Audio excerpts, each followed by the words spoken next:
Sveiki visi, su naujais metais. Šiandien norėčiau pasidalinti žiniomis apie programėlę Infographics. Ir taip Infographics.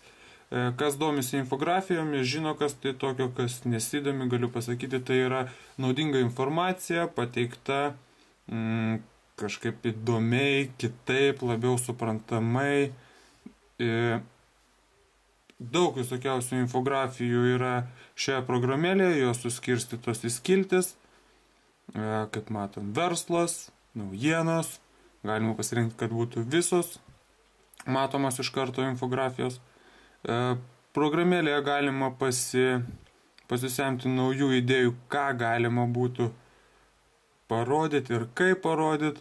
Infografijos dažniausiai naudojamos reklamoje, jos juda visai gražiai. Užėjus į vidų infografijos, šiek tiek palaukus, netgi žiūrėkit, YouTube'as atsidarė, galim pasižiūrėti, kaip jinai gražiai juda.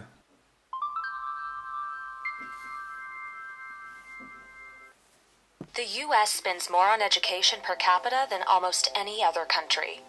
Yet our achievement gaps are large, and we have fallen behind globally. It's no mystery why. Too few students have excellent teachers. These teachers help students excel and develop students' higher order thinking. But only 25% of classes nationwide have them. It doesn't have to be this way. Our nation can help excellent teachers expand their impact and reach every student. And having excellent teachers changes everything. Kaip matote, yra tokių infografijų, video pavydalų, yra šiaip paprastų, nupieštų. Informacija perteikiama labai įdomiai ir žmogus ją priima kur kas įdomiau, negu kad skaitytų kažkokį tai straipsnį, mokslinį ar dar kažką. Užėjus į vidų infografijos pačios, paspaudus ant ekrano atsiranda meniu. Galime Facebook'e parašyti, kad mes tokią infografiją matėm, Twitter'e išsiųsti elektroninį laišką, padaryti savo mėgstamiausių. Galime pasižiūrėti internetinėje svetainėje ir pasižiūrėti aprašymą visos šitos infografijos, kas šitą infografiją norėjo pasakyti kūrėjas. Antras dalykas, ką norėčiau jums pristatyti, tai yra WhatsApp Messengeris. Mano manimu, tai yra vienas iš normalesnių messengerių. Kuo jisai skiriasi nuo visų, kad nereikia registruotis, jūsų telefono numeris yra kaip registracija ir jūs galite užėję į skiltį Contacts pasižiūrėti, kas naudoja WhatsApp'ą. Mes galim pabandyti, mano draugui parašyti, kuris apie tai nieko nežino. Tuo mes jį surasim. Jeigu atrašys, bus įdomus patyrimas jam.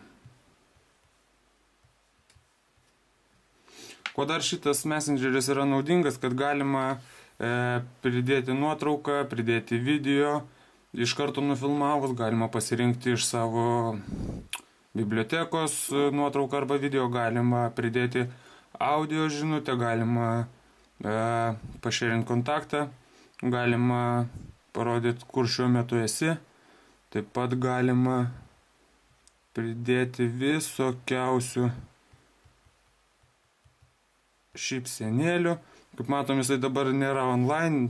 Kai atsiranda žmogus online, pasidaro tokia varnelė. Kuo dar yra naudinga šitas dalykas, kad galima kurti grupės, susivedi savo kontaktus ir visi bendraujat. Grupėje gali būti iki 30 žmonių, tai labai puikus pakaitalas Skype'ui. Trečias dalykas, ką norėjau pristatyti jums šiandien, tai yra The Cube. Vadinasi, labai įdomi programėlė susijusi su orų prognozėmis. Galima keisti miestus. Galima pasižiūrėti, koks oras yra dabar. Koks oras bus sekmadienį. Koks oras bus pirmadienį. Koks antradienį. Galim pažiūrėti, koks oras buvo ryte. Ir taip toliau.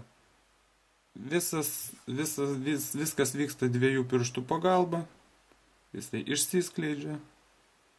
Galima pasirinkti temą, žalią, jeigu jums patinka.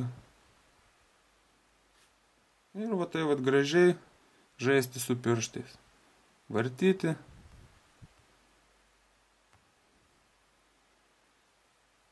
Tai va, programėlė yra mokama, bet aš ją įsigijau nemokamai.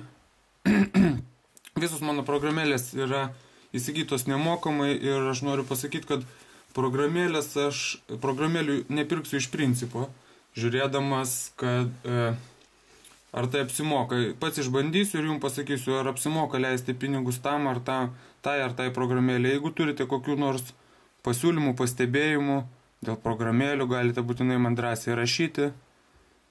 Aš į visą tai reaguosiu. Dar vienas dalykas, kurį norėjau jums pristatyti, tai yra žaidimas Ski Safari. Jis irgi yra mokamas, labai įdomus žaidimas. Palauksim, kol užsikraus. Viskas, ką reikia daryti šiame žaidime, tai tik tai vieno piršto paspaudimu valdyti žmogeliuką. Jūs vejasi lavina, šitas ženklas viršuje parodo, kada lavina artėja. Žaidimą žaidžiu ne pirmą dieną, esu labai daug perėjęs, specialiai kaupiau žaidiminius pinigus, nieko nepirkau, norėdamas jums parodyti, kaip viskas vyksta. Tikslas pabėgti nuo lavinos ir kuo toliau nuskristi. Va čia yra metrai, mano rekordas yra 2 milijonai metrų, jeigu neklystu. Čia yra ne pirma trasa, pasikinkiau elnę dabar, galima pingvinus pasikinkyti. Yra labai daug įvairių misijų. Renkam dovanėlės, kaupiam pinigus, vykdom misijas, labai gražiai praleidžiam laiką. Kuo daugiau prirenki savo pakeleivių, taip sakykim, tuo mažėja šansas prarasti pagrindinį veikėją, ant kurio tu joji. Tarkim, jeigu aš važiuoju rogėse, pakliudau akmenį, mano rogės susprogsta. Bet jeigu aš turiu pakeleivį pingviną, ten, tarkim, zombį, tai zombis tiesiog nukrenta ir viskas, aš toliau savo laimingai keliauju. Pakeliavus ten pakankamai ilgą laiką, yra toks mano pasiūlymas jums vengti sniego senių, nepavirsti sniego gniūžtį, nes lavina tada labai greitai jūs pasivis. Kaip matom, lavina kol kas nei karto manęs nebuvo pasivijusi.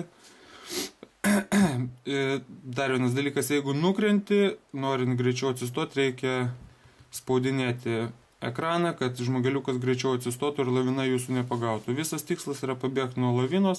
Žaidimą žaidžiu jau gerą mėnesį, atima labai daug laiko, labai įtraukiantis žaidimas. Tuoj pabandysiu specialiai kaip nors nukrist. Va, nukritau. Matot, nesikelia jisai. Po kažkiek tai laiko atsikelia. Galima daryti salto. Taip jūs atsiranda ugnis, turbo tokia papildoma. Su pingvinais salto daryti. Su pingvinu labai galima toli nuskrist. Tai va, tuoj pabandysiu žūt ir parodyti, kaip atrodo parduotuvė. Nors dabar galime padaryti. Eiti parduotuvę iš karto. Tai yra štai parduotuvė. Galima pirkti žmogeliukus. Su tai žvaigždutės tai reiškia, kad tai yra misijos. Ir čia viena misija neįvykti, tam man reikia nemažai pinigų, kad aš surinkčiau. Misija yra, kad aš būčiau su auksiniu žmogeliuku, su auksiniam rogiam ir su auksiniu šaliku. Tai 2000 kainuoja. Aš dabar norėsiu nupirkti už 5000 rogės. Čia bus viena misija. Pirkimas atrodo visas taip. Monetos krenta. Aišku, galima nusipirkti monetų už tikrus pinigus, kaip be šito. Trasos, nemažai trasų. Galima visokiausių upgrade'ų prisipirkti. Ir dabar nusipirkau rogės naujas ir bus pas mane misija. Yra visokiausių trasų. Eagle Bluffs, čia ant erelių galima skraidyti, labai įdomu. Halloweeno trasa. Ir kalėdom buvo išleista Kalėdų senelio trasa. Ir taip mes turim misiją. Vat, matot, misijos, kuriuom aš dar nepasiruošęs, yra pilkos, kurioje aš esu pasiruošęs, šviečia baltai.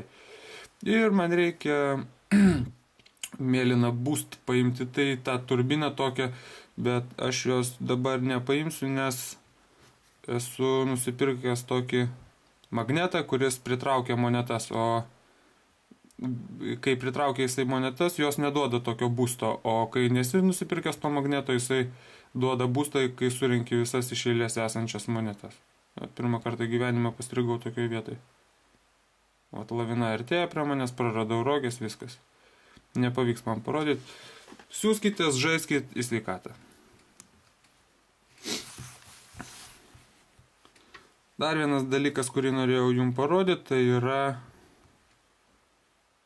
muzikos kūrimo programėlė, labai paprasta, Notebeat vadinasi, yra mokama, ilgai labai laukiau, kol jinai pasidarys nemokama, išlaukiau, nusipirkau. Ir taip, ką mes turim?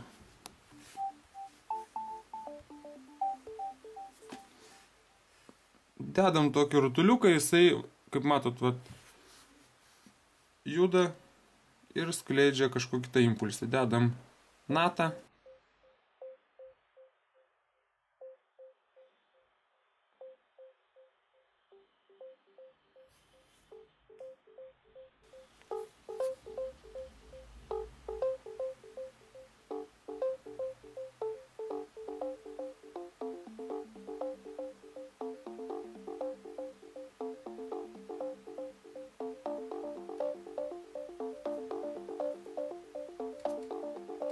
Labai gerai.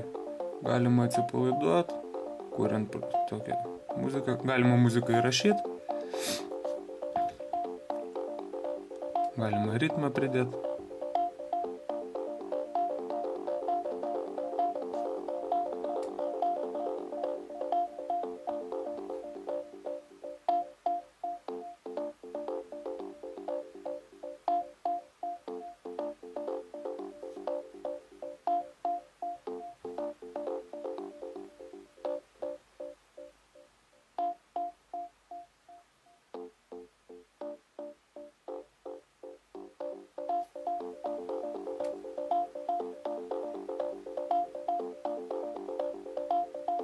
Galima padidinti echo.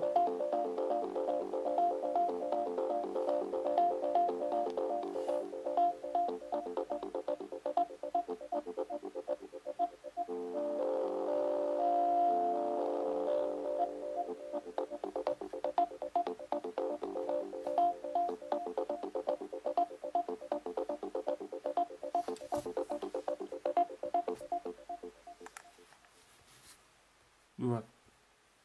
Tokia labai paprasta programėlė. Garsai skiriasi priklausant nuo to, ką pirmą padėsi. Mėlyną, žalią ar raudoną rutuliuką.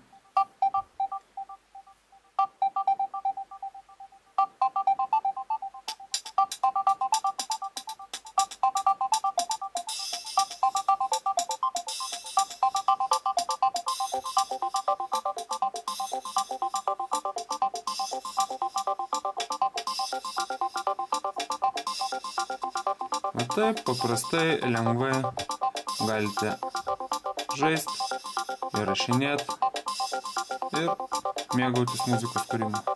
Dėkui visiems, kas žiūrėjo, tai yra mano pirma apžvalga, šiek tiek jaudinuosi, stengsiuos apžvalgas daryti gan dažnai.